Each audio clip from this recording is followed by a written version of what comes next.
Le nouveau directeur général du Bianco a prêté serment ce jour. Il sollicite un financement de 3 milliards à l'État malgache. En 2000, 30% de la recette à Madagascar sont dépensés par les fonctionnaires. Ce taux a augmenté de 60% en plus des avantages qu'ils bénéficient. Condamnation de 3 journalistes d'Al Jazeera accusés de soutenir les frères musulmans. Les réactions de consternation sont nombreuses depuis que l'on a appris ce verdict de peine très lourde de 7 à 10 ans par un tribunal égyptien pour soutien à une organisation terroriste.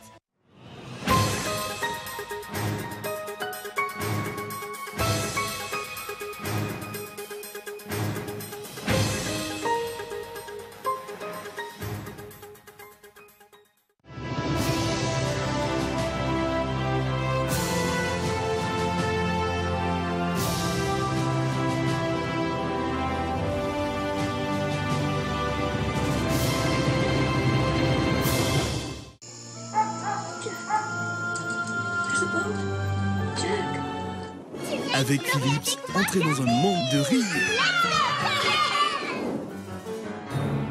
de frissons, d'émotions, de sensations.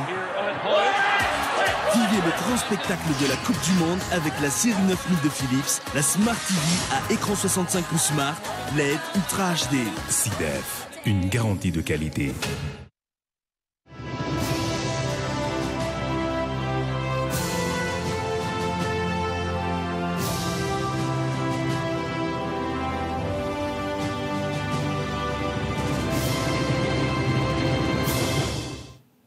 Bonsoir, bienvenue et merci d'être fidèle à ce rendez-vous avec l'actualité en français sur Cool TV. À la une de ce jour, le nouveau directeur général du Bureau indépendant anticorruption a revendiqué un financement de 3 milliards au président de la République. Un nouveau DG qui a prêté serment ce jour, un budget de fonctionnement du Bianco qui devrait être inclus dans la rectification des lois des finances publiques 2014. Reportage. Les trafics de bois de rose, de l'or, des tortues, les abus de pouvoir, 5 ministres impliqués dans la corruption, ce ne sont qu'une partie des affaires bloquées au Bianco et la justice malgache. Mais le nouveau DG affirme que le Bianco a déjà effectué des enquêtes sur ces affaires. Les décisions de la justice sont attendues. La corruption doit être éradiquée car elle nuit au développement de l'économie malgache tout en provoquant une extrême pauvreté. La lutte anticorruption ne fera plus exception. Le nouveau DG affirme que le fait de demander ce financement de 3 milliards à l'État malgache ne va compromettre l'indépendance du Bianco du fait que ce bureau est à budget autonome contrairement au ministère. Depuis la prestation du serment du 25 janvier, le président de la République a déclaré dans son discours que la lutte anticorruption figure dans ses priorités. Une lutte qui dépend de l'éradication de la pauvreté. La lutte contre la corruption concerne tout un chacun et nécessite une solidarité. Même si le Bianco a revendiqué 3 milliards d'arrière à l'État malgache, le président de la République a déclaré que le Bianco est totalement indépendant dans la réalisation de ses missions. Le président de la République a réitéré qu'il a déjà déclaré ses priorités dans la lutte contre la pauvreté, l'insécurité ainsi que la lutte contre la corruption. Mais cette indépendance reste douteuse, surtout après la revendication de ce financement. Auparavant, les bailleurs de fonds internationaux finançaient du fonctionnement du Bianco. Des bailleurs de fonds qui se sont retirés après l'insatisfaction des résultats de ce bureau de l'époque. À présent, l'État malgache se chargera du financement de cette structure. Commencera les travaux du Bianco s'il implique des hautes personnalités étatiques ou des personnes proches du président de la République. Est-il possible d'espérer des résultats concrets ? La collecte de la vanille verte a été officiellement ouverte samedi dernier. Le cru 2014 promet beaucoup tant en qualité qu'en quantité. Madagascar se positionne à la 2e position mondiale après Indonésie dans l'exportation de la vanille. On espère en cette période de collecte une hausse de 50% par rapport à l'année dernière. L'arrêté ministériel qui régit la filière vanille de Madagascar a été appliqué. Reportage. La production de la vanille à Madagascar pour la période 2014-2015 pourrait atteindre les 1500 tonnes contre 1000 tonnes l'année dernière. La période de collecte est déterminée par le degré de mûrissement de la vanille sur pied. L'or vert doit respecter les normes internationales d'un taux de vanilline équivalent à 1,8%. La date de l'ouverture de la campagne a été fixée le samedi 21 juin dernier lors d'une concertation avec les acteurs de la filière. Elle commencera dans les zones littorales où la vanille atteint plus vite la maturité. D'après Léonel, le directeur général du commerce extérieur, il y a des différences climatiques et physiques entre les régions montagneuses et les régions littorales. Pour Belokaluku, Belambu, Indilavabe, la période de récolte est prévue s'ouvrir ce 8 juillet. Pour les régions où il fait plus froid comme Anjakat et Ansamev, ce sera pour le 15 juillet. La campagne dans la cuvette d'Indap est prévue ce 31 juillet, tandis que celle d'Anjakev n'attendra le 9 septembre. L'exportation de vanille en 2013-2014 a rapporté à l'État et aux opérateurs économiques 59 milliards d'ariary. Le kilo de la vanille sur le marché international atteint actuellement les 65 à 80 euros. Les États-Unis et les pays européens sont nos premiers acheteurs, sans exclure les pays asiatiques. Jusqu'à ce jour, la qualité naturelle de la vanille de Madagascar jouit d'une réputation mondiale et qui a fait qu'on se trouve encore en premier rang. Toujours d'après le directeur général du commerce extérieur Léonel, les exportateurs doivent disposer de matériel et de magasins qui respectent les normes et bénéficient de l'agrément de l'État. La vanille reste un produit qui nécessite la délivrance d'un certificat de conditionnement d'origine. Une coopération étroite avec les services douaniers est prévue pour garder à la vanille de Madagascar le label du meilleur produit du monde. L'attention portée par l'Observatoire de suivi de floraison et de maturité de la vanille a beaucoup joué dans la très belle qualité de la vanille 2014. La période de floraison s'étend de septembre à décembre à Madagascar. Et en fin de semaine dans la région Sava, s'est tenu l'atelier pour la détermination de la période de récolte. Des décisions ont été prises ensemble par le ministère du Commerce et de la Consommation, ainsi que les représentants de l'État et les opérateurs du Triangle du Nord. En 2000, 30% de la recette à Madagascar sont dépensés par les fonctionnaires.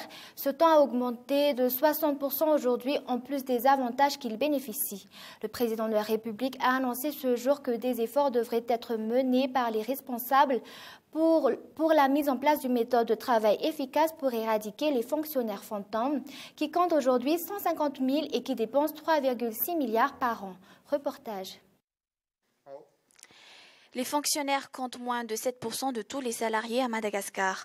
En 10 ans, on a constaté l'augmentation du nombre de fonctionnaires fantômes, alors que beaucoup d'employés et agents travaillent dans des services publics sans être considérés comme des fonctionnaires à temps plein.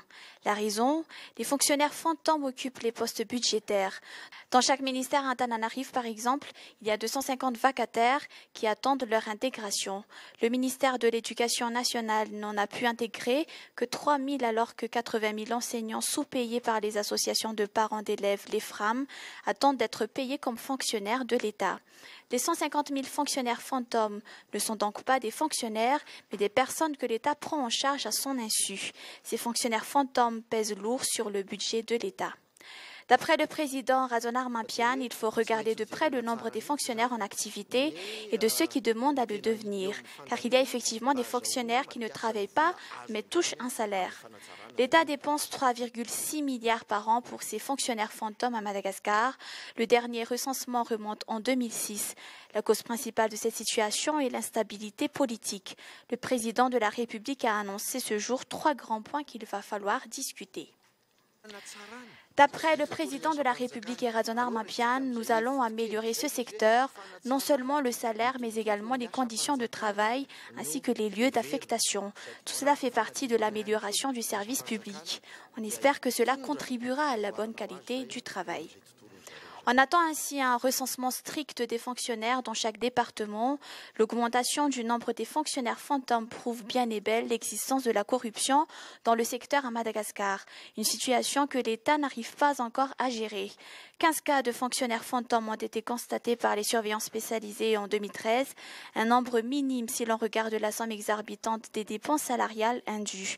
Madagascar a célébré ce jour au Carleton la journée africaine des fonctionnaires.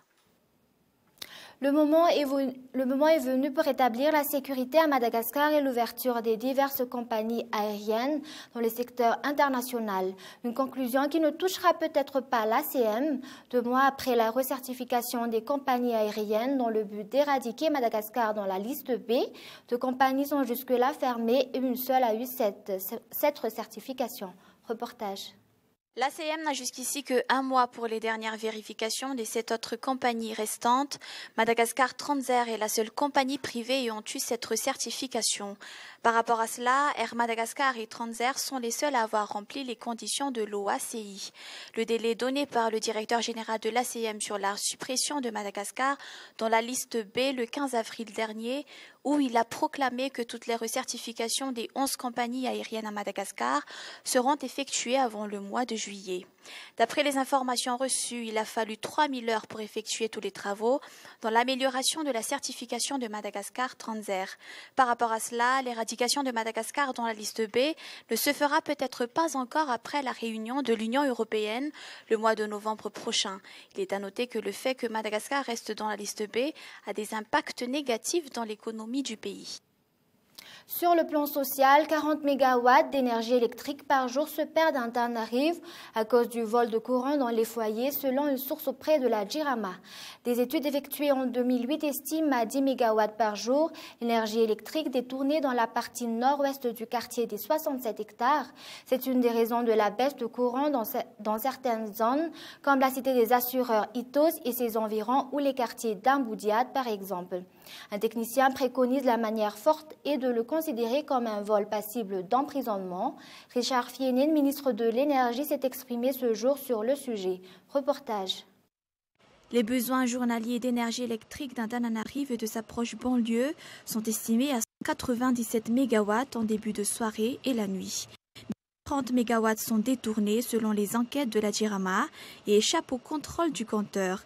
Des foyers, des usines, des hôtels-restaurants volent du courant, affirme une source auprès de la JIRAMA. Les derniers contrôles inopinés datent de l'année 2008. Ils ont démontré que 10 MW d'électricité sont volés par jour dans les quartiers de 67 hectares nord et sud. 10 MW représentent les besoins journaliers de la ville de Thomasin. Ce phénomène de vol systématique est méconnu par les clients. Il se focalise uniquement sur les factures et les brusques coupures de courant. Le chef de Fuktan des 67 hectares déclare recevoir par mois 3 doléances sur des vols de courant. Elle reste sans suite. D'ailleurs, le Fuktan n'est pas habilité à prendre des mesures sur un sujet qui reste tabou, même si nombreux sont conscients du problème. Il est vrai que certaines zones souffrent encore du délestage.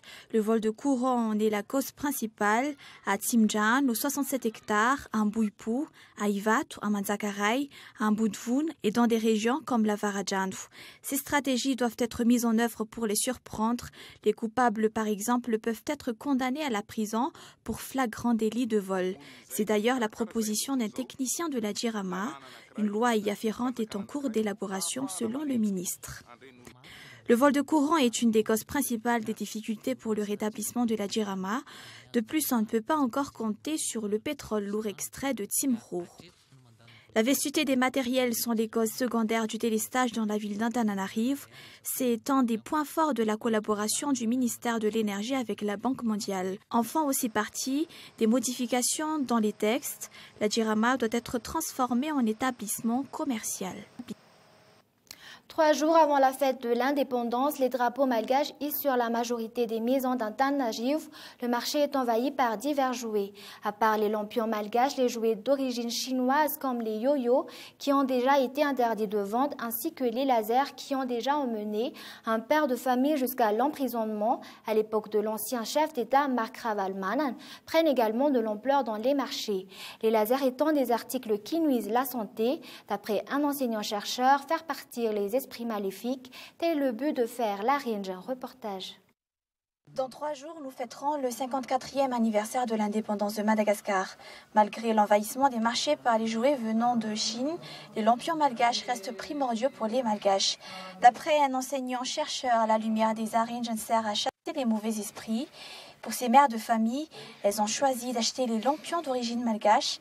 D'après elles, comme c'est la fête nationale, ce sont les produits malgaches qui doivent être mis en avant. Hisser les hauts drapeaux et emmener les lampions sont des habitudes bien malgaches pour marquer la fête de l'indépendance. Il est à noter que le fait de porter des lampions a des significations bien exactes. D'après Razafia Voun Michel, enseignant-chercheur à l'université d'Antananarive, porter des lampions avant les fêtes est une tradition bien malgache. Il s'agit de chasser les esprits maléfiques. D'autre part, les yo-yo reviennent sur le marché alors qu'ils ont été interdits de vente depuis longtemps. Leurs formes ont changé, mais le concept reste le même. De même pour le jouet à faisceau laser, ils ont mené Joseph Rakoutinian, un père de famille, en prison en 2003. Avec sa famille, il vivait en face d'une maison de Mark Ravalmanan, alors chef de l'État. Ses enfants, avec des fusils jouets à laser, et ont visé par accident la maison d'en face. Cet incident a conduit ce père de famille en prison pour 1 mois. Comme pour les faux pistolets et les armes jouées, de tels articles sont dangereux car ils peuvent prêter à confusion, ce qui peut être dangereux. Il est à noter que ces derniers peuvent nuire à la santé de l'être humain, surtout les enfants. D'après Dr Azayar Soumonik, des lasers peuvent provoquer diverses maladies, comme le cancer. Jusqu'ici, les lampions malgaches n'ont aucun effet négatif. Pour ce 54e anniversaire de l'indépendance de Madagascar, les lampions vides à Madagascar coûtent entre 500 et 4000 arrières. Volet culturel, Nono se porte bien et sa santé s'améliore. Il n'y a donc rien à craindre sur l'état de santé de l'artiste icône, affirment les membres du groupe Mahaleo. Des mauvaises nouvelles émanant de personnes mal intentionnées ont semé la confusion au sein de la diaspora malgache et bouleversé le tout Madagascar. Cool figure parmi les médias victimes de désinformation. Le groupe Mahaleo et la famille de Nono ont démenti les rumeurs lors d'une conférence de presse tenue ce jour. D'après leurs affirmations, quelques membres du comité d'organisation du concert de soutien à Nono seraient à l'origine d'une manœuvre malveillante justifiée par la jalousie. Des enquêtes sont lancées et la famille compte porter l'affaire en justice. Et concernant Nono, cette rumeur a commencé à circuler samedi dernier. Au moins 100 personnes l'auraient appelé pour lui présenter leurs condoléances car son père serait mort. Il a martelé que la famille de Nono n'a pas sollicité de l'aide, mais que ce sont les fans et les proches qui ont affiché leur volonté d'apporter leur contribution. Et concernant les actualités internationales, condamnation de 3 journalistes d'Al Jazeera accusés de soutenir les frères musulmans. Les réactions de consternation sont effectivement nombreuses depuis que l'on a appris ce verdict de peine très lourde de 7 à 10 ans par un tribunal égyptien pour soutien à une organisation terroriste. Londres a d'ailleurs annoncé qu'il convoquait l'ambassadeur d'Égypte après cette annonce. Reportage de France 24. À l'annonce du verdict, les détenus font entendre leur colère. Injuste, choquant. Selon la représentante de la diplomatie australienne, cette sentence est indigne d'une démocratie. Le gouvernement australien exhorte le nouveau gouvernement égyptien à être en accord avec le message qu'il veut envoyer au monde sur la situation dans son pays. La liberté et la liberté de la presse sont fondamentales pour une démocratie.